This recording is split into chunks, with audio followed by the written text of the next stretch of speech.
Hello everyone, welcome to atomic English the Hindu editorial analysis class में आपका बहुत बहुत स्वागत है। देखो भाई, सबसे पहले तो मैं आप सभी को सॉरी बोलना चाहता हूं क्योंकि डेली क्लासेस नहीं हो पा रही हैं regular. The Hindu daily vocab class कल भी नहीं हो पाई है, आज भी the Hindu daily vocab class नहीं हो पाएगी due to some personal exigency. और आज है 1 अप्रैल, कल से शायद कल से या फिर परसों से, ठीक है, सेकंड से या फिर थर्ड से ये सारी क्लासेस रेगुलर हो जाएंगी। जैसे पहले टाइम पर मिलती थी डेली बेसिस पर, वैसे ही शुरू हो जाएंगी कल से या फिर परसों से क्लासेस। ऑलराइट, चलिए अभी क्लास को देख लीजिए। आज वाली क्लास को शुरू करते हैं। इसको वोकैब आपको स्टार्टिंग में मिलेगी हमेशा की तरह, जो कि एडिटोरियल से रहेगी। एग्जाम पॉइंट ऑफ व्यू से बहुत ज़्यादा इंपॉर्टेंट वोकैब को मैं यहाँ पर रखता हूँ स्टार्टिंग में। देन एडिटोरियल समरी करेंगे, 100 वर्ड्स के आसपास रहेगी। स्पीड रीडिंग इसमें करेंगे हम, जिससे कि आपको स्किमिंग की और जल्दी पढ़ने की चीज़ों को हैबिट पड़ेगी। एडिटोरियल एनालिसिस करेंगे डिटेल में, जिससे आपका रीडिंग कॉम्प्रहेंशन पार्ट स्ट्रॉन्ग होगा। एग्जाम में जो अनसीन पैसेज आता है उसको फिर आप जल्दी आसानी से समझ सकते हो और क्वेश्चंस को अटेम्प्ट कर सकते हो। देन हम करेंगे हमेशा की तरह एक प्रैक्टिस सेट 25 MCQs का। एडिटोरियल का जो कंटेंट है उसी पर बेस्ड है पूरा का पूरा प्रैक्टिस सेट, जिसमें कॉम्प्रहेंशन के MCQs होते हैं 5, 10 ग्रामर के MCQs रहेंगे, 4 रहेंगे वोकैब के MCQs और 5 क्लोज टेस्ट रहेंगे और एक पैराजंबल। तो कुल मिलाकर 25 क्वेश्चंस का प्रैक्टिस सेट डेली बेसिस पर हो रहा है। ये एक क्लास भी है अपने आप में, देखो, जिसमें आप वोकैब सीख रहे हो, रीडिंग का जो हैबिट है और रीडिंग का जो ट्रांसलेशन पार्ट है वो आपका स्ट्रॉन्ग हो रहा है, ग्रामर साथ में आप सीख रहे हो और उसी के साथ में आप लगा रहे हो 25 MCQs का प्रैक्टिस सेट। तो जो और ये पैटर्न ऐसा है, ये जो पूरा जो प्रैक्टिस सेट है इसका पैटर्न भी ऐसा है जैसे कि एग्जाम में बिल्कुल आप एग्जाम ही दे रहे हो, वो वाली फीलिंग आपको इसको करने के बाद आती है। ऑलराइट, चलिए भाई आगे बढ़ते हैं। बेनिफिशरीज देखिए, एसएससी के जितने भी एस्पायरेंट्स हैं, चाहे वो सीजीएल की तैयारी करते हो, सीपीओ, सीएचएसएल, स्टेनो या फिर कोई भी ऐसा एसएससी का एग्जाम जिसमें इंग्लिश आती है, उन सभी के लिए बहुत बेनिफिशियल रहती है क्लास। उसके अलावा बैंक की तैयारी करने वाले बच्चे, रेलवे, टीचिंग, डिफेंस या फिर यूपीएससी, इन सभी स्टूडेंट्स के लिए भी बहुत बेनिफिशियल है ये क्लास। ऑलराइट, चलिए भाई, अगर चैनल पर नए हैं, अभी तक सब्सक्राइब नहीं करा है तो चैनल को सब्सक्राइब जरूर कर लें for more important updates. Alright, शुरू करते हैं आज की क्लास को। Important words, okay. और पहला वर्ड है regression, a return to a previous less advanced state. पिछड़ना, अवनति को बोलते हैं। रिग्रेशन का मतलब क्या है कि आप पीछे जा रहे हो, आप पिछड़ रहे हो, रिटर्न कर रहे हो आप पिछली स्टेट में, जो कम एडवांस स्टेट है उसकी तरफ जा रहे हो, मतलब आप प्रोग्रेस नहीं कर रहे हैं, आप वापस पीछे की साइड जा रहे हो, तो उसको बोलते हैं रिग्रेशन। उसके बाद है डिसएंचेंटमेंट, लॉस ऑफ बिलीफ और डिसअपॉइंटमेंट। मोहभंग को या निराशा को बोल देते हैं। भाई डिसएंचेंटमेंट का मतलब क्या है कि आपका कोई बिलीफ था तो वो आपका उसका लॉस हो गया, आपका बिलीफ टूट गया, या फिर आपको मिली है डिसअपॉइंटमेंट, तो उसको बोलते हैं डिसएंचेंटमेंट। रिएक्शनरीज, पीपल अपोजिंग चेंज और प्रोग्रेस। रूढ़िवादी, परिवर्तन विरोधी, ऐसे लोग जो प्रोग्रेस को अपोज करते हैं, प्रोग्रेस के खिलाफ रहते हैं, उनको बोलते हैं रिएक्शनरीज। अगला वर्ड है arson, deliberate setting of fire. देखो, अपनी मर्जी से आगजनी करना, आग लगाना, उसको बोलते हैं आर्सन करना, आगजनी या फिर आग लगाने की घटना। स्पीयर हेडेड, स्पीयर हेडेड होता है लेड और इनिशिएटेड आ मूवमेंट, नेतृत्व करने को या अगुवाई करने को, किसी चीज़ की लीड करने को बोलते हैं स्पीयर हेडेड। अगला वर्ड है फ्रिंज, फ्रिंज का मतलब होता है आउटर एज और आ मार्जिनल ग्रुप। देखो, किसी भी चीज़ का जो आउटर एज है, बाहरी किनारा है, उसको बोलते हैं फ्रिंज, किनारा या फिर हाशिए पर रहने वाला समूह। रेलीगेट, टू डाउनग्रेड और assign to a lower rank, नीचे गिराना या फिर पद अवनति करना। Demonstration, a public protest. भाई रेलीगेट का मतलब क्या है, डाउनग्रेड, इसमें देख लो ना, रेलीगेट का थोड़ा सा दोबारा से एक्सप्लेन कर देता हूँ उसको। रेलीगेट का मतलब होता है डाउनग्रेड करना, असाइन करना किसी नीचे की रैंक पर, लोअर रैंक पर। मतलब क्या है, गिरावट हो रही है, प्रमोशन नहीं हो रहा, डिमोशन हो रहा है, रेलीगेट कर रहे हैं उसको। डेमोन्स्ट्रेशन एक पब्लिक प्रोटेस्ट होता है या फिर डिस्प्ले, विरोध में कोई प्रदर्शन हो रहा है किसी गवर्नमेंट की स्कीम को लेकर या किसी कानून को लेकर अगर प्रदर्शन हो रहा है तो वो क्या है, वो एक डेमोन्स्ट्रेशन है। अंडर करंट, हिडन इन्फ्लुएंस और इमोशन। आज के वर्ड्स काफ़ी ज़्यादा खतरनाक वर्ड्स हैं, ठीक है, और एग्जाम में बहुत ज़्यादा ये वर्ड्स आते हैं। अंडर करंट, हिडन इन्फ्लुएंस है या फिर इमोशन, उसको बोलते हैं अंडर करंट। मतलब क्या, अंतर्निहित प्रवाह, गुप्त भावना, कोई इमोशन है वो छुपा हुआ है, वो बाहर नहीं आया, एक्सप्रेस नहीं हो पाया, उसको बोलते हैं अंडर करंट। अगला वर्ड है monarchy, a government ruled by a king और क्वीन। एक ऐसा गवर्नमेंट का सिस्टम है जिसमें किंग होते हैं, जिसमें क्वीन होती है, राजतंत्र है, साम्राज्य है, उसको बोलते हैं मोनार्की। अभी तो मोनार्की लगभग खत्म हो गया है, और पहले बहुत ज़्यादा मोनार्की हुआ करता था, हमारे देश में ही हजारों राजा हुआ करते थे। अगला है spontaneous, done naturally without planning, बिना प्लानिंग के कोई काम करा गया है, अचानक से करा गया है, उसको बोलते हैं स्पॉन्टेनियस। ओके। स्वतः स्फूर्त, स्फूर्त मतलब क्या, एकदम जल्दी से, अनायास। अगला वर्ड है आउटरीच, एक्सट्रीम एंगर और वायलेंट रिएक्शन, बहुत ज़्यादा एंगर है, बहुत ज़्यादा वायलेंट रिएक्शन आ रही है किसी चीज़ की, क्रोध है, आक्रोश बढ़ रहा है, उसको बोलते हैं आउटरीच। कल्मिनेशन, द हाईएस्ट और फाइनल पॉइंट, सबसे ऊपर का जो चरम बिंदु है, टॉप पीक है जिस किसी चीज़ का, उसको बोलते हैं कल्मिनेशन। मैसेकर तो पता होगा, देखो, brutal killing of many people, बहुत सारे लोगों को एक साथ मार देने की जो घटना होती है उसको बोलते हैं मैसेकर। नरसंहार, नर मतलब मनुष्यों का संहार करना, जनसंहार वही, जन मतलब मनुष्य और संहार मतलब उनको मारना, किलिंग करना। तो मैसेकर होता है एक साथ बहुत सारे लोगों की हत्या कर देना। Crack down, a severe action against wrong doing, कोई गलत काम चल रहा है उसके खिलाफ अगर कोई कठोर कार्रवाई होती है उसको बोलते हैं क्रैक डाउन, कठोर दमन या फिर कठोर कार्रवाई। अगला वर्ड है backlash, a strong negative reaction. Backlash क्या है, एक प्रतिक्रिया है, विरोध है, लेकिन वो क्या, निगेटिव रिएक्शन आ रहा है, कोई चीज़ हुई है उसके खिलाफ एक निगेटिव एक्शन आ रहा है, उसको बोलते हैं backlash. Integration, the process of combination into a whole, integration क्या है, इंटीग्रेट कर देना मतलब क्या, यूनाइट कर देना, चीज़ों को जोड़ देना, एक साथ कर देना, एकीकरण। और समावेशन, समावेश मतलब क्या, मिला देना, किसी चीज़ में मिला देना, वही होता है इंटीग्रेशन। यूनानिमस, यूनानिमस होता है फुल्ली एग्रीड अपॉन, सर्वसम्मति, एक मत मतलब क्या, सारे लोग एक साथ सहमति कर रहे हैं किसी चीज़ में, फुल्ली एग्री कर रहे हैं, उसको बोलते हैं unanimous. Volatility, likelihood of sudden change, अचानक से कोई चेंज आ रहा है, अस्थिरता है, परिवर्तनशीलता, भाई किसी चीज़ में चेंज आएगा तो परिवर्तन आ रहा है, तो वो क्या है, एक ऐसी स्टेज है, एक इस तरीके की अवस्था है कि उसमें चेंज आ रहा है, तो वो होती है वोलेटिलिटी। आइट्रेशन, आइट्रेशन होता है भाई, आइट्रेट का मतलब तो रिपीट को बोलते हैं ना, रिपीटिशन ऑफ अ प्रोसेस, कोई प्रोसेस चल रहा है उसका दोहराव चल रहा है, उसको दोबारा से करा जा रहा है, पुनर्वृत्ति हो रही है, उसको बोलते हैं iteration. Promulgate, to officially announce और स्प्रेड, ऑफिशियली किसी चीज़ का अनाउंसमेंट करना, उसकी घोषणा करना, उस या फिर उस चीज़ का प्रचार करना, उसको बोलते हैं प्रोमलगेट करना, घोषणा करना, प्रचार करना। प्लेग्ड, प्लेग्ड क्या है, ट्रबल्ड और अफेक्टेड बाय डिफिकल्टीज, पीड़ित या परेशान, भाई प्लेग हो गया। प्लेग क्या होता था पहले, एक इसको हिंदी में क्या बोलते हैं प्लेग को, शायद हैजा नाम की बीमारी होती थी, प्लेग, वो फैल जाता, तो मतलब क्या, सब लोग परेशान हो जाते थे। तो प्लेग्ड को अगर वर्ब के रूप में यूज़ कर रहे हैं यहाँ पर, तो सारे लोग क्या हो गए, प्लेग्ड हो गए, मतलब क्या, ट्रबल्ड है, परेशान है, अफेक्टेड है बहुत सारी डिफिकल्टीज से। सर्ज का तो पता होगा, सर्ज का मतलब होता है एक सडन इंक्रीज, ऊपर बढ़ना, है ना, कोई चीज़ ऊपर बढ़ रही है, उछाल मार रही है, उसी को बोलते हैं सर्ज, तेजी से बढ़ना, उछाल करना। राइज टू द ओकेशन, ये एक इडियम है, इसका मतलब होता है to perform well in a difficult situation, कोई खराब परिस्थिति है उसमें आप अच्छी तरीके से परफॉर्म कर ले रहे हो, उसको बोलते हैं राइज टू द ओकेशन, परिस्थिति को संभालना या फिर चुनौती को स्वीकार करना। एंटीडोट, ये मैंने उसमें पढ़ाया था आपको वन वर्ड सब्स्टिट्यूशन में, एक रेमेडी है, एक रेमेडी है टू काउंटरैक्ट समथिंग हार्मफुल, कोई खतरनाक चीज़ आपके अंदर चली गई है, विष, जहर, पॉइजन चला गया है, तो उसके प्रभाव को कम करने के लिए जो चीज़ दी जाती है उसको बोलते हैं एंटीडोट, प्रति विष या फिर उपाय। ठीक है, चलिए भाई, हमने वर्ड्स देख लिया, आज बहुत खतरनाक वर्ड्स हैं यार, सारे गजब वर्ड्स हैं, है ना, इनको आप ध्यान से देखना बहुत। और आज देखो यहाँ पर तो मैं बहुत हल्के में, बहुत शॉर्ट में इनको एक्सप्लेन कराया है मैंने। The Hindu daily vocab class में मैं बहुत डिटेल में इनको एक्सप्लेन करता हूँ, बट कल भी क्लास नहीं हो पाई है, वो आज भी नहीं हो पाएगी due to some personal exigency, but hopefully कल से सारी क्लासेस आपको डेली बेसिस पर मिलनी शुरू हो जाएंगी टाइम से। ऑलराइट, चलिए भाई, अब हम करते हैं एडिटोरियल की समरी। 100 वर्ड्स है, स्पीड में पढ़ेंगे इसको, इसके बाद जब एडिटोरियल आएगा उसको हम स्लोली पढ़ेंगे, जिससे कि हम चीज़ों को आराम से समझ पाएँ, लेकिन यहाँ पर स्पीड रीडिंग करेंगे जिससे एग्जाम पॉइंट ऑफ व्यू से हमको वो वाली हैबिट डेवलप हो जाए कि हम कम समय में चीज़ों को जल्दी से पढ़कर उसको अटैम्प्ट कर पाएँ क्वेश्चंस को। ऑलराइट, चलिए भाई शुरू करते हैं इसको। The violent protest in Kathmandu, Kathmandu में वॉयलेंट प्रोटेस्ट हुए, लेड बाई अ रोलेस्ट राष्ट्रीय प्रजातंत्र पार्टी, इस पार्टी की वजह से हुए हैं। सिग्नलिंग, ग्रोइंग पब्लिक डिसकंटेंट बढ़ रहा है विद नेपाल्स डेमोक्रेटिक सिस्टम में, तो पब्लिक का जो डिसकंटेंट बढ़ रहा है ना, पब्लिक विरोध कर रही है डेमोक्रेटिक सिस्टम में।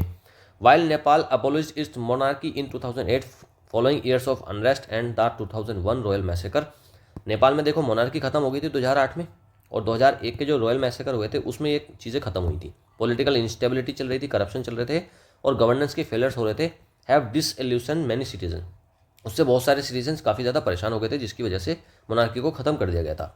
The resurgence of pro monarchy sentiment is a reaction to democratic shortcomings. अभी जो रिसर्जेंस हो रहा है, दोबारा से शुरुआत हो रही है, दोबारा से डिमांड उठ रही है प्रो मोनार्की सेंटिमेंट की, वो क्या है, रिएक्शन है डेमोक्रेटिक शॉर्टकमिंग्स के लिए, जो डेमोक्रेसी में वहाँ पर कमियाँ आ रही हैं उसके लिए। But most Nepalese still recall the monarchy's authoritarian past. लेकिन अभी भी बहुत सारे जो नेपालीज हैं वो क्या करते हैं, रिकॉल करते हैं मोनार्की के जितने ऑथोरिटेरियन पास्ट है ना, कि भाई इसको तानाशाही के टाइप में ही देखते हैं। The government must ensure accountability for recent violence with political leaders must reassure faith in democracy through responsible governance. देखो, जितनी भी वहाँ की जो गवर्नमेंट है उसको एंश्योर करना चाहिए कि भाई जो अकाउंटेबिलिटी है, जो जिम्मेदारी है रिसेंट वायलेंस की, वो ले, क्योंकि पॉलिटिकल लीडर्स जो हैं उनको क्या करना चाहिए, रिस्टोर करना चाहिए फेथ इन डेमोक्रेसी, डेमोक्रेसी में उनको विश्वास रखना चाहिए थ्रू रेस्पॉन्सिव गवर्नेंस, कि भाई जो भी रेस्पॉन्सिबल गवर्नेंस होनी चाहिए, लोगों के प्रति उनकी जवाबदेही होनी चाहिए। Strengthening democratic institutions is the best way to counter nostalgia for monarchy. Democratic institutions को मजबूत करो, और वही सबसे बेस्ट तरीका है जो नोस्टाल्जिया हो रहा है, जो लोगों को याद आ रही है ना मोनार्की की, कि भाई राजतंत्र ही होना चाहिए, जो लोग डिमांड कर रहे हैं नेपाल में आज भी कि राजा को ही रूल करना चाहिए देश को, वो वाली जो नोस्टाल्जिक फीलिंग आ रही है इनको याद आ रही है पास्ट की, तो उससे टैकल करने के लिए डेमोक्रेटिक इंस्टीट्यूशंस को स्ट्रॉन्ग करना ही सबसे बेस्ट तरीका है। ऑलराइट, समझ में आ गया भाई। नेपाल की बात चल रही है और वहाँ पर दंगे हो रहे हैं, वायलेंस हो रही है, किस चीज़ को लेकर, कि वहाँ पर डेमोक्रेसी नहीं चाह रहे, वहाँ के लोग चाह रहे हैं अगेन फिर से मोनार्की, वो चाह रहे हैं आज भी फिर से यहाँ पर राजतंत्र बन जाए। ऑलराइट, उसी के ऊपर बेस्ड है ये। हमने 1.5 से 2 मिनट हो गया होगा, है ना, 2 मिनट में हमने ये सारा कुछ पढ़ लिया, हमको समझ में भी आ गया कि भाई पैसेज में ये लिखा है। उसके बाद अगर क्वेश्चंस आएंगे उनको हम स्पीड में पढ़ेंगे उनको भी, और उनके क्वेश्चंस को अटैम्प्ट कर सकते हैं कम समय में। ऑलराइट, चलिए भी कोई बात नहीं, अब तो समय हम अपने पास अभी तो काफ़ी है, एग्जाम नहीं चल रहा, कुछ नहीं चल रहा, तो अब हम करते हैं एडिटोरियल एनालिसिस को डिटेल में। No to regression on protest in Nepal, pro monarchy sentiment. Nepal में प्रोटेस्ट चल रहा है, प्रो मोनार्की सेंटिमेंट चल रहे हैं कि भाई वापस से राजतंत्र ला दिया जाए, डेमोक्रेसी को हटा दिया जाए। एडिटोरियल का टाइटल कह रहा है नो टू रिग्रेशन, मतलब रिग्रेशन मतलब पीछे जाना, पिछड़ना। तो ये जो पिछड़ने वाली जो सोच है ना, ये कि वापस आप राजतंत्र की तरफ जा रहे हो, आजकल तो डेमोक्रेसी हर जगह आ गई ना, अभी तो वो तो पुराना सिस्टम है मोनार्की तो, लेकिन नेपाल के लोग कह रहे हैं कि वापस से उसको लेकर आओ। तो नो टू रिग्रेशन मतलब क्या, पिछड़ेपन को नो कहना है। On protest in Nepal, Nepal में जो प्रोटेस्ट चल रहे हैं उसके ऊपर based editorial. Pro monarchy sentiment, ठीक है, वो जो चल रहे हैं वहाँ पर प्रो मोनार्की सेंटिमेंट, उसी के ऊपर बेस्ड है। Disenchantment with Nepal's political parties is exploited by reactionaries. देखो, जो डिसएन्चेंटमेंट हो रहा है, जो मोहभंग हो रहा है ना, जो ये लॉस हो रहा है ना बिलीफ का, कि भाई लोगों का डेमोक्रेसी से विश्वास उठ रहा है, with Nepalese political parties is exploited by reactionaries. और वो किसने बढ़ाया है, वो रिएक्शनरीज ने बढ़ाया। जो वहाँ के जो लोग हैं ना, जो रूढ़ीवादी लोग हैं, उन्होंने इस चीज़ को बढ़ा रखा है, वो एक्सप्लॉइट कर रहे हैं चीज़ों को। चलिए भी आगे बढ़ते हैं। The violent protests in Kathmandu on Friday, which left 2 dead, dozens injured, and so arson and looting, were spearheaded by fringe political forces such as the Royalist राष्ट्रीय प्रजातंत्र पार्टी। जो वायलेंट प्रोटेस्ट चल रहे हैं काठमांडू, काठमांडू नेपाल की कैपिटल है, वहाँ पर जो वायलेंट काफ़ी हिंसक प्रोटेस्ट चल रहे हैं फ्राइडे के दिन जो हुए, विच लेफ्ट 2 डेड, 2 मर गए उसमें, 2 लोगों की मौत हो गई उसमें, डजन्स इंजर्ड, दर्जनों लोग इंजर हो गए, घायल हो गए, एंड सो आर्सन, और वहाँ पर आगजनी भी देखने को मिली, लूटिंग हुई वहाँ पर। वर स्प्रेड हेडेड मतलब क्या, उसको लीड कौन कर रहा था, है ना, उसको स्प्रेड हेड कौन कर रहा था, लीड कौन कर रहा था, फ्रिंज पॉलिटिकल फोर्सेस। फ्रिंज मतलब क्या, एकदम जो फ्रिंज पॉलिटिकल फोर्सेस के बिल्कुल जो हाशिया है, जो किनारे पर जो लोग रहते हैं, वो कर रहे थे। और वो भी कौन, सच एज, पॉलिटिकल फोर्सेस में कौन होंगी, पॉलिटिकल पार्टी ही रही होगी, सच एज रॉयलिस्ट राष्ट्रीय प्रजातंत्र पार्टी। तो इस टाइप की पार्टीज हैं जो उसको हेड कर रही थी, लीड कर रही थी। Though long relegated to the political margins, the royalist camp has manage to seize upon growing disillusionment with the political establishment. देखो, काफ़ी दो लॉन्ग रिलेगेट का मतलब क्या होता है, डाउनवर्ड करना, उसको डिमोट करना। तो काफ़ी लंबे समय से रिलेगेट हो रहा था, नीचे जा रही थी चीज़ें टू द पॉलिटिकल मार्जिन्स में जो रॉयलिस्ट कैंप था उसने मैनेज करा है किसी तरीके से सीज करने का, किस चीज़ को, upon growing disillusionment with the political establishment. मतलब क्या, देखो, जो डिसइल्यूजनमेंट हो रहा था, जो लोग डिसअपॉइंट हो रहे थे, तो उनको सीज करने का रॉयलिस्ट कैंप ने मैनेज करा है किसी तरीके से with the political establishment. The series of pro-monarchist rallies and demonstrations have been drawing crowds across Kathmandu and other cities. जो ये सीरीज चली ना प्रो मोनार्किस्ट, वहाँ पर जो मोनार्की की डिमांड हो रही है कि भाई राजतंत्र फिर से आना चाहिए, वैसी रैलीज हो रही हैं, वहाँ पर डेमोन्स्ट्रेशंस हो रहे हैं। डेमोन्स्ट्रेशन मतलब क्या, प्रोटेस्ट होना है ना, एक तरीके का प्रोटेस्ट होता है। तो प्रोटेस्ट हो रहे हैं वहाँ पर, और क्या है वहाँ पर काफ़ी ज़्यादा क्राउड को बढ़ाया जा रहा है अक्रॉस काठमांडू कैपिटल के आसपास और अदर सिटीज़ में। देखो जब भी किसी देश में प्रोटेस्ट होता है ना, वहाँ का प्रोटेस्ट कैपिटल की तरफ जाता है, क्योंकि कैपिटल में बैठी होती है सरकार जो उसको देश को रूल कर रही होती है, उधर की तरफ बढ़ते हैं लोग। ठीक है, हमारे देश में भी आपने देखा होगा फार्मर प्रोटेस्ट में भी दिल्ली की तरफ सारे लोगों ने कूच किया था। Signalling an undercurrent of dissatisfaction with the republic. और क्या सिग्नल आ रहा है कि भैया ये जो डिससेटिस्फैक्शन है, जो रिपब्लिक है वहाँ पर जो डेमोक्रेसी चल रही है उसको लेकर जो डिससेटिस्फैक्शन बढ़ रहा है, उसका एक सिग्नल आ रहा है which is surprising and concerning.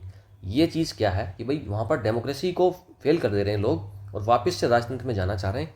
तो ये काफ़ी ज़्यादा सरप्राइजिंग भी है और कंसर्निंग, चिंताजनक है। नियरली 2 डेकेड्स अगो, लगभग 10 साल पहले, Nepal made a decisive break from monarchy. Nepal ने लगभग 10 साल पहले एक बहुत ही निर्णायक चीज़ करी थी, मोनार्की से ब्रेक ले लिया था, मोनार्की को हटा दिया था। An institution that had shaped it's identity for over 240 years. और मोनार्की क्या थी, वहाँ पर मोनार्की लगभग 240 सालों तक चली। एक ऐसा इंस्टीट्यूशन था वहाँ पर, मोनार्की एक ऐसा सिस्टम था जिसने नेपाल की आइडेंटिटी को शेप करा और 240 सालों तक चला। This was neither a movement of spontaneous outrage nor a casual shift. अब देखो ये ना तो एक ऐसा मूवमेंट है कि भाई एकदम से अचानक से आउटरेज बढ़ गया, स्पॉन्टेनियस हो गई चीज़ें, स्पॉन्टेनियस मतलब एकदम से हो जाना, ना तो ये आक्रोश एकदम से बढ़ गया, ना ही कोई कैजुअल शिफ्ट हुई, but the culmination of years of discontent. लेकिन ये क्या है, सालों से चला आ रहा जो डिसकंटेंट था ना, जो लोग परेशान थे, जो लोग दुखी थे इस सिस्टम में, उनका ये कल्मिनेशन है, यह पीक है। The turning point came with the royal massacre at Narayanhiti palace in June 2001 which irreparably damage the monarchy's image. Turning point कम आया, ये जो टर्निंग पॉइंट था इसमें मतलब क्या, मैं वो चल रहा था, मोनार्की सिस्टम चल रहा था, लेकिन उसमें टर्निंग पॉइंट कब आया, जब रॉयल मैसेकर हुआ, काफ़ी कत्लेआम हुए। कहाँ पर, नारायणहिटी पैलेस में, इन जून 2001 में वहाँ पर एक कत्लेआम हुआ, विच irreparably damage the monarchy's image. और जिसने क्या कर दिया, मोनार्की की इमेज को बहुत ही बड़े पैमाने पर, इररिपरेबली मतलब उसको ठीक नहीं करा जा सकता था, उस लेवल पर उसकी इमेज को खराब कर दिया, डैमेज कर दिया।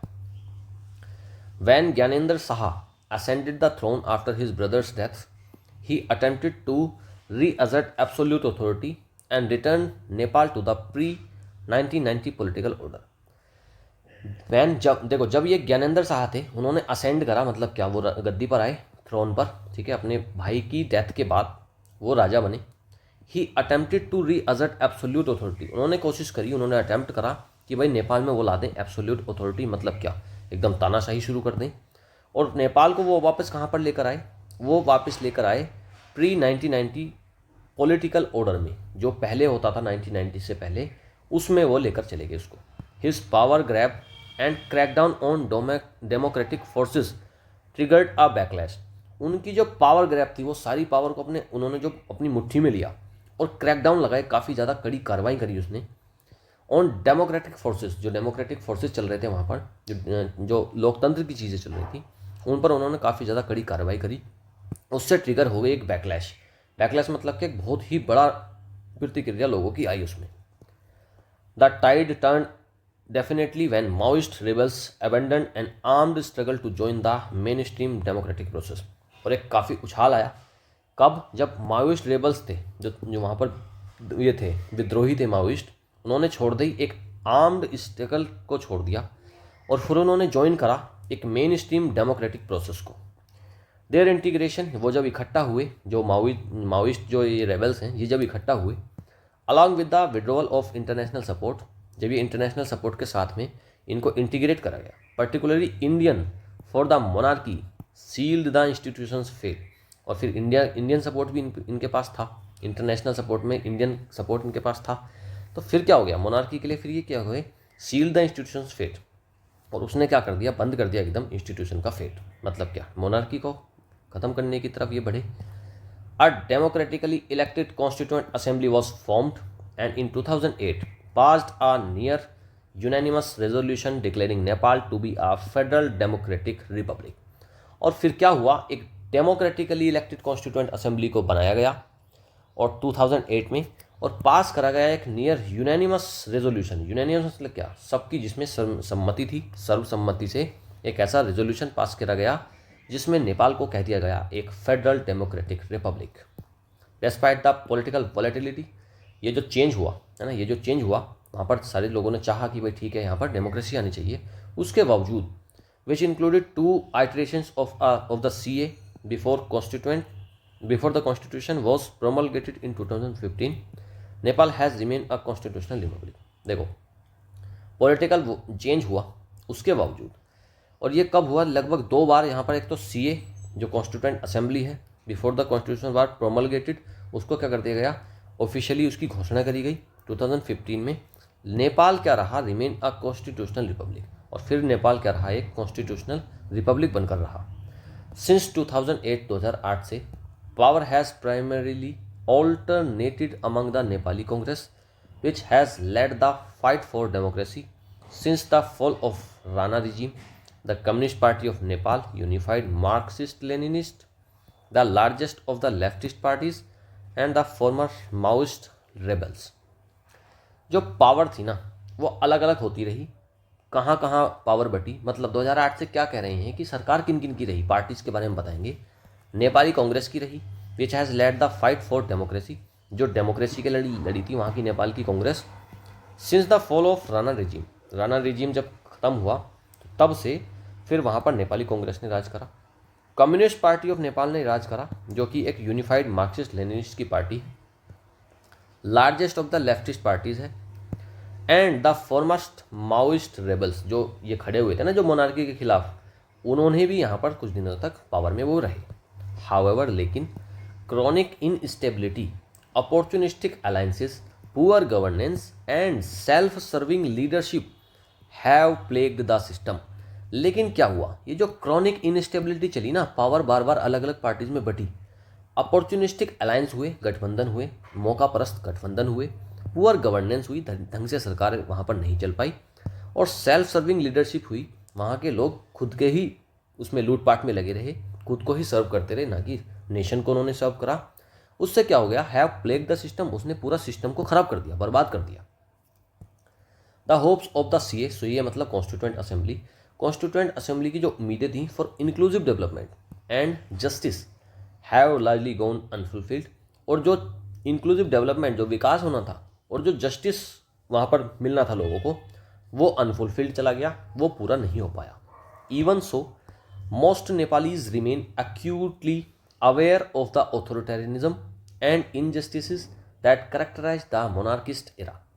देखो बहुत सारे नेपालीज अभी भी एक्यूटली अवेयर थे, एकदम बहुत बड़े रूप में अवेयर थे ऑफ द ऑथोरिटेरिज्म मतलब तानाशाही से, और इनजस्टिस जो हो रहे थे, अन्याय जो हो रहे थे, that characterize the monarchist era. जो मोनार्किस्ट एरा, जो राजतंत्र वाला जो इरा था, वो जो युग था, उसकी करेक्टरिस्टिक से आज भी वो भली भांति वाकिफ हैं, जो नेपाली लोग हैं आज भी भली भांति वाकिफ हैं। The recent search in pro monarchy sentiment is a regressive response to democratic disillusionment. जो सर्ज हो रही है, ये जो उछाल आ रहा है, ये जो बढ़ोतरी आ रही है, प्रो मोनार्की सेंटिमेंट बढ़ रहे हैं, लोग चाह रहे हैं कि फिर से वहाँ पर राजतंत्र आ जाए। ये एक रिग्रेसिव रिस्पॉन्स है किस चीज़ को, डेमोक्रेटिक डिसइल्यूजनमेंट को, डिससेटिस्फैक्शन जो हुआ, जो लोग आहत हैं कि भाई डेमोक्रेटिक सिस्टम वहाँ पर तरीके से काम नहीं कर पाया, लेकिन उसके बदले में एक प्रो मोनार्की सेंटिमेंट की डिमांड उठना, ये अपने आप में एक बहुत ही रिग्रेसिव, बहुत ही पिछड़ा हुआ रेस्पॉन्स है। क्योंकि आप वापस मोनार्की में जाओगे तो वो डेमोक्रेसी से अच्छा कैसे हो सकता है। डेमोक्रेसी तो सबसे बेस्ट तरीका है ना किसी भी चीज़ को रूल करने का, सारे लोग स्वतंत्र रहते हैं उसमें, आप फिर से पीछे चले जा रहे हो, तो वो बड़ा एक रिग्रेसिव रिस्पॉन्स है। The government must move swiftly to hold accountable those responsible for the recent violence including any role played by mister Shah. Government को क्या करना चाहिए, मूव करना चाहिए बहुत स्पीड में, स्विफ्टली मतलब तेज़ी से, टू होल्ड अकाउंटेबल, कि लोगों को जिम्मेदार ठहराएं, जो भी इस चीज़ के लिए रेस्पॉन्सिबल हैं, जो रिसेंट वायलेंस हुई है उसमें जो भी लोग जिम्मेदार हैं उनको अकाउंटेबल ठहराएं, including any role played by mister Shah, वहाँ के एक लीडर हैं, तो अगर उनके द्वारा भी कोई करा गया है, कोई रोल प्ले करा गया है तो उनको भी आप दोषी ठहराएं। एट द सेम टाइम, उसी समय पर द रूलिंग पार्टी, जो पार्टी रूल कर रही है अभी, जो पावर में है, एंड द अपोजिशन, और जो वहाँ की अपोजिशन है, must rise to the occasion, उनको खड़ा होना चाहिए, चीज़ों को संभालना चाहिए। Restoring public faith in demonstrating the strength, और पब्लिक फेथ को रिस्टोर करना चाहिए, दोबारा से पुनर्स्थापित करना चाहिए, जो स्ट्रेंथ को, रेस्पॉन्सिवनेस को और इंटीग्रिटी को, पार्लियामेंट्री डेमोक्रेसी को जो लोग गलत मान रहे हैं उनको साबित करना चाहिए कि भाई आज ये सबसे बेस्ट तरीका है किसी भी देश को रूल करने का, और उसके बारे में उनको चीज़ों को सुधार करना चाहिए। किसको? जो रूलिंग पार्टी है उसको भी, और जो अपोजिशन है उसको भी, दोनों को ही राइज टू द ओकेजन करना चाहिए, चीज़ों को संभालना चाहिए, और जो पार्लियामेंट्री डेमोक्रेसी की इंटीग्रिटी है उसको बनाना चाहिए। That is the surest antidote to calls for a return to monarchy. ये सबसे बढ़िया एंटीडोट रहेगा। जो ये डिमांड उठ रही है ना मोनार्की की, कि भाई मोनार्की को वापस लाना चाहिए, उस चीज़ को ख़त्म करने के लिए सबसे बेस्ट एंटीडोट है कि भाई आप अपने पार्लियामेंट्री सिस्टम को मजबूत करें और लोगों को बताएं कि ये बेस्ट तरीका है किसी भी कंट्री को रूल करने का। और जब लोगों को एक बार समझ में आ जाएगा कि हाँ ठीक है, चीज़ें सही हो रही हैं, सही तरीके से गवर्नेंस हो रही है, तब फिर ये जो डिमांड उठ रही है ये अपने आप ही कम हो जाएगी। बहुत ही बढ़िया आज का एडिटोरियल था, मज़ा आ गया पढ़ के। काफ़ी डिफिकल्ट था, डिफिकल्टी लेवल काफ़ी हार्ड था, लेकिन मैंने कोशिश करी है आपको अच्छे से समझाने की। ऑलराइट, चलिए भाई अब प्रैक्टिस सेट करते हैं। कॉम्प्रिहेंशन एमसीक्यू से शुरुआत करेंगे। What event significantly contributed to the downfall of Nepal's monarchy? क्या ऐसा सिग्निफिकेंटली कंट्रीब्यूटेड टू द, किस इवेंट से ये जो मोनार्की की तरफ बढ़ रहे हैं लोग, किस वजह से बढ़ रहे हैं? Rise of the Maoist rebels, इसकी वजह से बढ़ रहे हैं। 2001 का रॉयल मैसेकर हुआ, उसकी वजह से आगे बढ़ रहे हैं। Formation of the constituent assembly, इस वजह से बढ़ रहे हैं। या फिर 1990 प्रो डेमोक्रेसी मूवमेंट, या फिर इस चीज़ की वजह से बढ़ रहे हैं? बताओ भाई, इन चारों में से आप बताओ कौन सा ऑप्शन करेक्ट रहेगा। देखो, किस इवेंट की वजह से डाउनफॉल हुआ नेपाल की मोनार्की का? आज जो ये अभी हुआ है, जो वायलेंस हुई है, उसके बारे में नहीं पूछ रहा। जो पहले मोनार्की चल रही थी उसके बारे में पूछ रहा है कि वो किस चीज़ से गिरी थी। वो गिरी थी 2001 के रॉयल मैसेकर से। बी ऑप्शन करेक्ट रहेगा। उसकी वजह, मेन जो रीज़न था वो ये था। उसकी वजह से जो राइज माओइस्ट जो रेबल्स थे, वहाँ के जो विद्रोही थे, वो खड़े हुए थे इसकी वजह से। लेकिन मेन रीज़न तो ये रॉयल मैसेकर था ना।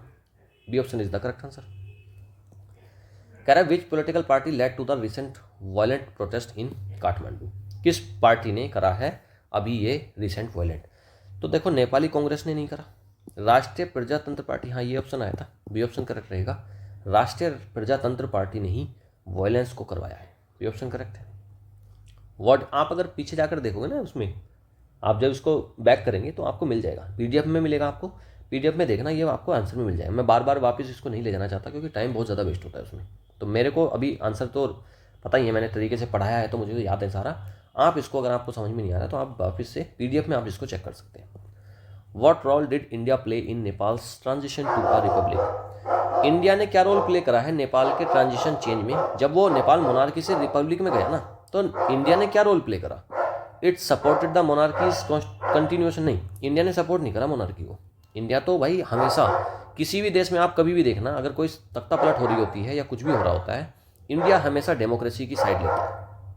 It withdrew support for the monarchy. It led military intervention, military intervention तो नहीं हुआ। रिमेन न्यूट्रल भी नहीं रहे, हमने क्या करा था, सपोर्ट हटा ली थी मोनार्की से। B option is the correct answer. What was one of the major problems Nepal faced after becoming a republic? Nepal ने क्या प्रॉब्लम फेस करी रिपब्लिक बनने से?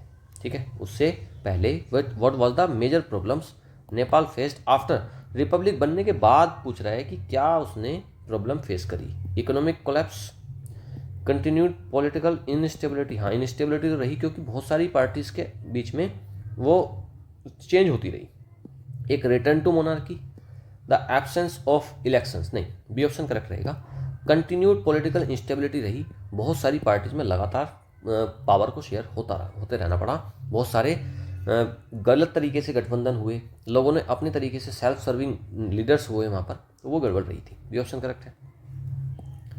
एडिटोरियल क्या सजेस्ट करता है as a solution to growing pro monarchy sentiment? वो तो यही बात कहते हैं कि भाई अपना जो डेमोक्रेटिक गवर्नेंस है उसको स्ट्रेंथ करो। ए ऑप्शन करेक्ट रहेगा। भाई मोनार्की सिस्टम जो सेंटिमेंट उठ रहे हैं वहाँ पर, जो लोग डिमांड कर रहे हैं मोनार्की की, उसको दबाने का एक ही तरीका है कि अपने डेमोक्रेटिक गवर्नेंस को बढ़िया कर लो, लोगों को समझ में आ जाएगा कि भाई ठीक चल रहा है देश, तो फिर वो अपने आप ही बंद हो जाएगी वो डिमांड। ए ऑप्शन करेक्ट है। ग्रामर के एमसीक्यूज करते हैं। वर्ब का फॉर्म बनना है, the monarchy dash in Nepal for over 240 years before it was abolished. Reigns, reigned, has reigned या फिर वॉज रीनिंग। देखो द मोनार्की, रीन्ड आ जाएगा, बी ऑप्शन करेक्ट हो जाएगा। पास्ट की बात चल रही है, मोनार्की रही है नेपाल में फॉर, या मोनार्की ने क्या करा है, रूल करा है for over 240 years before it was abolished. Alright, चलिए आगे चलिए। Select the correct preposition. The protesters were angry dash the governments failure. किस चीज़ पर एंग्री थे? एंग्री अबाउट, अबाउट किस चीज़ को लेकर? About the governments failure, government के फेलियर को लेकर वो एंग्री थे। सी ऑप्शन करेक्ट हो जाएगा। Part of speech, incorrect part of speech में से आपको बताना है। The government must ensure accountability for recent violence public while political leaders must restore faith on democracy. On democracy में गड़बड़ हो जाएगी, ऑन की जगह पर इन आ जाएगा, ऑन की जगह पर इन आ जाएगा, इन डेमोक्रेसी होता है, ठीक है, ऑन नहीं होता, इन होता है, तो डी ऑप्शन इसमें गड़बड़ है। अगला कंजंक्शन का क्वेश्चन है। प्रोटेस्ट वर वायलेंट, प्रोटेस्ट क्या थे? वायलेंट थे। Test the government fail to respond promptly. देखो प्रोटेस्ट तो वायलेंट थे, बट लेकिन क्या हुआ, गवर्नमेंट फिर भी फेल हुई है रेस्पॉन्ड करने में प्रॉम्प्टली। ये ऑप्शन करेक्ट हो जाएगा 9 का। नेक्स्ट, करेक्ट आर्टिकल का यूज बताना इसमें। Nepal is a federal democratic Republic since 2008। Is a democratic, नहीं ये तो गलत है। दा नेपाल, देखो नेपाल से पहले दा क्यों लगा रहे हो? किसी कंट्री से पहले आप दा क्यों लगाते हो? कुछ खास हो सकते हैं जिनमें दा आता है, बट यहाँ पर तो नहीं आएगा, इसको काट दो। A monarchy ruled Nepal for over 240 years. ये ऑप्शन करेक्ट हो भी सकता है और नहीं भी हो सकता। अगला देखो पहले, Nepal has remain an unconstitutional. An unconstitutional, ये क्या हुआ भाई? ये तो वैसे भी सी आ रहा, देखो कॉन्सोनेंट साउंड है, तो एन तो वैसे भी नहीं आएगा। एक ऑप्शन बचता है हमारे पास, 3 ऑप्शन तो कट गए। पहली बात तो जो ऑप्शन बच गया आंसर तो वही हो जाता है, लेकिन यहाँ पर ए मोनार्की दिया गया है रूल्ड। देखो दा मोनार्की ज़्यादा बेटर था, लेकिन इन्होंने अगर इस तरीके से करा होगा कि एक ही परिवार चलता आया है, एक ही राजपाट चलता आया, उसके भाई उसके भतीजे वो चलते आए हैं, तब फिर इन्होंने आ मोनार्की इसको यूज़ करा होगा। तो सी ऑप्शन इसमें अभी के लिए करेक्ट है, अदरवाइज आप इसको दा मोनार्की भी पढ़ सकते हो। C option is the correct answer. Change the voice करना है। Protest damaged several government buildings. Protest ने डैमेज कर दिया काफ़ी बिल्डिंग्स को। डैमेज्ड मतलब क्या? डैमेज से मतलब क्या समझ में आया? सिंपल पास्ट है, और सिंपल पास्ट को कैसे बनाते हैं? वॉज या फिर वर और प्लस वर्ब की थर्ड फॉर्म। आओ देखते हैं, इसमें चेक करते हैं। हैव काटो, वर है, साथ में डैमेजिंग है, काट दो, वर डैमेज, बी ऑप्शन करेक्ट हो जाएगा। यार 5 से 10 सेकंड लगते हैं एक बार पैसिव और नरेशन के क्वेश्चन को, तो 5 से 10 सेकंड भी नहीं लगते। सिंपल देखा, वर आ गया, डैमेज आ गया, ऑप्शन करेक्ट हो गया, बाकी सब कट गए, ठीक है। B option is the correct answer. पढ़ लो इसको एक बार। Several government buildings were damage by the protest. चलिए भाई आगे चलिए। इनडायरेक्ट स्पीच में है, he said the monarchy was abolished in 2008। Was abolished, मैंने बताया था कि पास्ट होता है, उसको भी अगर आप और पास्ट बना सकते हो तो बनाना उसमें करा जाता है इनडायरेक्ट में। वॉज अबोलिश्ड, अब इसके लिए आप क्या करेंगे? देखो वुड तो काटो, इज काटो, पास्ट में चलना है, वॉज और हैज। अगर यहाँ पर हैज की जगह हैड दे देता, हैड भी, तब हमारा ऑप्शन बी ऑप्शन करेक्ट हो जाता, लेकिन इसने दिया है हैज़, जिस वजह से ये ऑप्शन कट गया। एक ही ऑप्शन बचा ए, इसको फिर हम चेंज नहीं करेंगे, क्योंकि ऑप्शन के हिसाब से अगर हम चलें तो he said that the monarchy was abolished, केवल यहाँ पर हमको पास्ट से लग रहा है, और इनडायरेक्ट का मतलब ही होता है कि हम पास्ट में जा रहे हैं, पास्ट की बात, पास्ट में बता रहे हैं बातों को। ये ऑप्शन करेक्ट है, समझ में आया ना किस वजह से करेक्ट है। अगर यहाँ पर हैड हो जाता, अगर यहाँ पर इस वाले बी ऑप्शन में हैड हो जाता तो फिर यही ऑप्शन हमारा करेक्ट हो जाता, लेकिन यहाँ पर हैज़ दिया है, इस वजह से हमको ए ऑप्शन को क्लिक करना पड़ेगा। और दूसरे जो ऑप्शन है उसमें तो इज और वुड आ गया, तो फिर ये तो वैसे ही गलत हो जाएगा।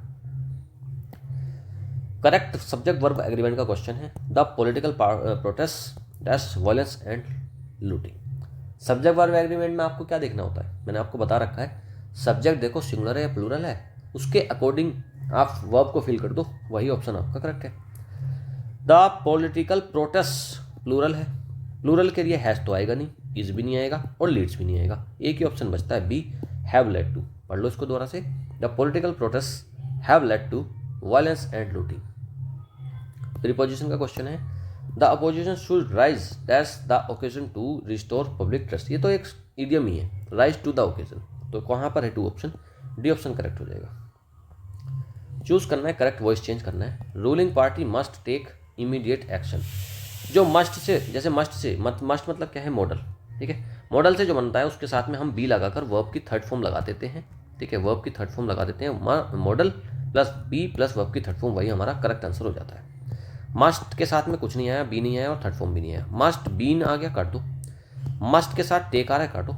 मस्ट बी टेकन, देखो मस्ट आ गया, बी भी आ गया और थर्ड फॉर्म भी आ गया, ए ऑप्शन करेक्ट हो जाएगा। Immediate action must be taken by the ruling party, A option is the correct answer.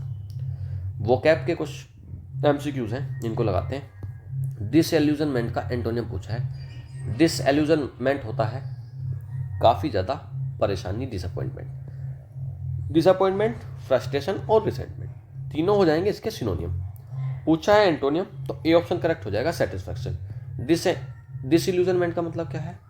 काफ़ी ज़्यादा फ्रस्ट्रेशन है, नफरत है, उसको बोलते हैं। लेकिन सेटिस्फैक्शन इसका करेक्ट आंसर हो जाएगा क्योंकि एंटोनियम पूछा है।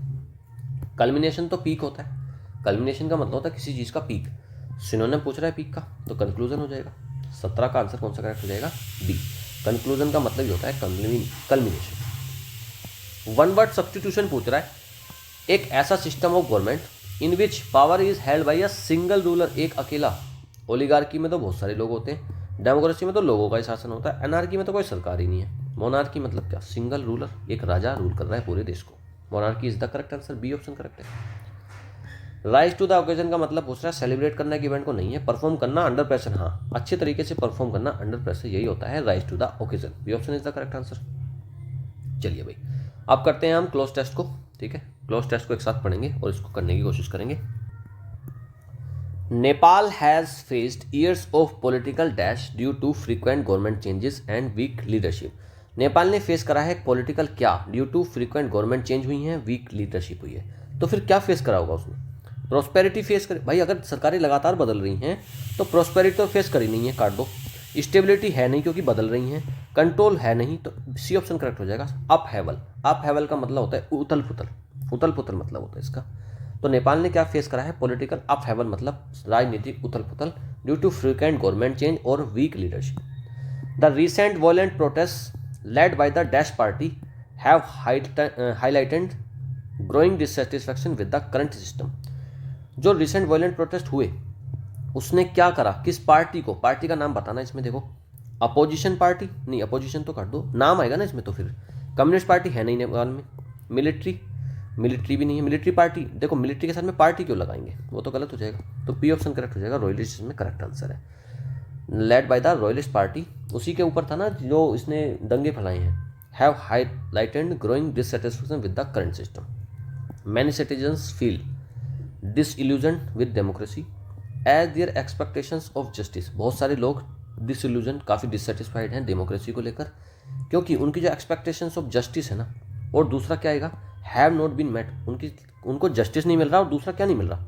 अब जस्टिस जैसा ही कुछ वर्ड आएगा तो जस्टिस का साथ इनजस्टिस तो नहीं आएगा। जस्टिस भी नहीं मिल रहा, इनजस्टिस भी नहीं मिल रहा। भाई एक चीज़ तो मिल रही होगी ना, या तो जस्टिस मिल रहा होगा या फिर इनजस्टिस मिल रहा होगा। ट्रांसपेरेंसी, मोनार्की या प्रोटेस्ट? प्रोटेस्ट, जस्टिस नहीं मिल रहा और प्रोटेस्ट नहीं मिल रहा, मोनार्की नहीं।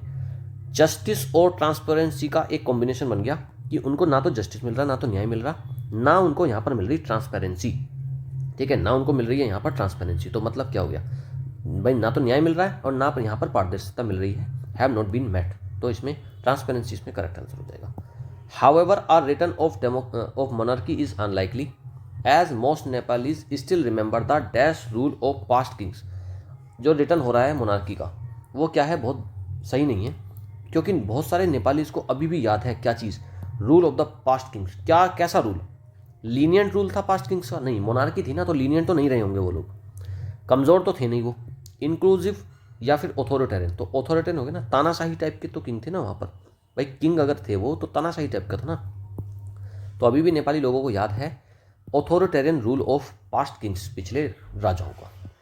टू काउंटर दीज सेंटिमेंट्स, ये जो सेंटिमेंट्स चल रहे हैं इनको काउंटर करने के लिए the government must focus on, किस चीज़ पर गवर्नमेंट को फोकस करना चाहिए? इंप्रूव करने पर डेमोक्रेटिक इंस्टीट्यूशन को, वीकन कमज़ोर करने पर, डिले करने पर, या फिर डिसमेंटल करने पर। देखो डिले तो होगा नहीं भाई, डेमोक्रेटिक इंस्टीट्यूशन को आप डिले कैसे करोगे? डिसमेंटल, या फिर आपको डेमोक्रेटिक इंस्टीट्यूशन को ख़त्म कर दोगे तो फिर ये डिमांड खत्म हो जाएगी। नहीं, कमज़ोर कर दोगे, नहीं, इंप्रूव करोगे आप डेमोक्रेटिक इंस्टीट्यूशंस को, तभी ये जो मोनार्की वाले सेंटिमेंट्स उठ रहे हैं इनको आप अच्छे से काउंटर कर पाओगे। तो इसमें ए ऑप्शन करेक्ट हो जाएगा। पैराजंपल का क्वेश्चन एक बचा है, उसको भी अटेम्प्ट कर लेते हैं। देखिए, however disillusionment with the democratic process has led to recent protest. Nepal abolished its monarchy in 2008 opting for a democratic system. The protest have been led by royalist groups advocating for a return to monarchy despite political instability most Nepalese remember the monarchy's authoritarian rule. देखो, however और despite, A option और D option तो सबसे पहले cut जाएगा, क्योंकि किसी भी पैराग्राफ की शुरुआत हाउएवर से नहीं होगी, डेस्पाइट से नहीं होगी। हाउएवर या डेस्पाइट तब आएगा जब कोई एक बात का, कोई एक सब्जेक्ट कहीं से शुरुआत कर दी गई होगी। ए ऑप्शन, डी और डी ऑप्शन, दो ऑप्शन तो कट गए। अब ऑप्शन बचता है या तो सी आएगा या फिर बी आएगा स्टार्टिंग में। बी को पढ़ो पहले। Nepal abolished it's monarchy in 2008 opting for a democratic system. बात कर दी नेपाल की कि वहाँ पर मोनार्की का एंड हो गया 2008 में और शुरुआत हुई है डेमोक्रेटिक सिस्टम की। फिर सी ऑप्शन देखो, the protest have been led by royalist group. कौन सा प्रोटेस्ट भाई? द प्रोटेस्ट मतलब कौन सा प्रोटेस्ट, किस प्रोटेस्ट की बात कर रहे हो आप? तो फिर ये सी ऑप्शन करेक्ट नहीं हो सकता। बी से शुरुआत करेंगे, बी डी ए सी। तो पढ़ो इसको, देखो B D A C, B D A और सी। आप यहाँ से इस तरीके से पढ़ो। Nepal abolish it monarchy in 2008। 2008 में नेपाल ने अपनी मोनार्की को खत्म कर दिया और ऑप्ट करा किस चीज़ के लिए? Democratic system. एक बात हो गई। Then despite political instability most Nepalese remember the monarchy's authoritarian rule. ये हो गई दूसरी बात की भाई इंस्टेबिलिटी रही उसमें काफ़ी, लेकिन फिर भी लोगों को वहाँ के ऑथोरिटेरियन रूल याद है। फिर थर्ड पे आएंगे, हाउएवर लेकिन disillusionment with the democratic process has led to protest. वहाँ पर प्रोटेस्ट हो गए। अब इन प्रोटेस्ट को बाद में द प्रोटेस्ट बोला गया है, तो मतलब क्या? ए के बाद सी आएगा, तो बी ऑप्शन इसमें करेक्ट हो जाएगा। ए ऑप्शन भी कट गया। नीचे आंसर की दी गई है, पीडीएफ आप डाउनलोड करेंगे टेलीग्राम से, वहाँ से आपको पीडीएफ मिल जाएगी, वहाँ पर आंसर की मिल जाएगी। सारा कुछ पढ़ना, आज जितना कुछ है, मुझे पता है आज का एडिटोरियल काफ़ी ज़्यादा डिफिकल्ट है, समझने में आपको प्रॉब्लम हो सकती है, लेकिन आप अगर उसको पेशेंस के साथ में पढ़ेंगे आप समझ जाएंगे चीज़ों को। और ये जो क्वेश्चन पेपर है ना, 25 क्वेश्चन का जो प्रैक्टिस सेट है, आप इसको एक बार अटैम्प्ट जरूर कर लेना पीडीएफ से। ऑलराइट, चलिए आज अनफॉर्चुनेटली चीज़ें नहीं हो रही हैं एज पर माई प्लानिंग।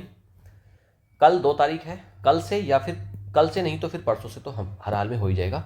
परसों से दोनों क्लासेस को रेगुलर बेसिस पर शुरुआत करेंगे, फिर से जैसे रोज़ टाइम पर देते रहे थे वैसे ही शुरुआत करेंगे और फिर अब सारी चीज़ें रेगुलर चलेंगी। ऑलराइट, तो आज भी the Hindu daily vocab class नहीं आएगी, कल भी नहीं आई थी, तो कल से मोस्ट प्रोबेबली कल से, वरना तो फिर परसों से रेगुलर हो जाएंगी सारी क्लासेस। ऑलराइट, चलिए बच्चों सीखते रहिए और अब मैं आपसे कल मिलता हूँ और कल से शुरुआत करेंगे, रेगुलर करेंगे चीज़ों को। Alright, thank you, have a nice day, good bye.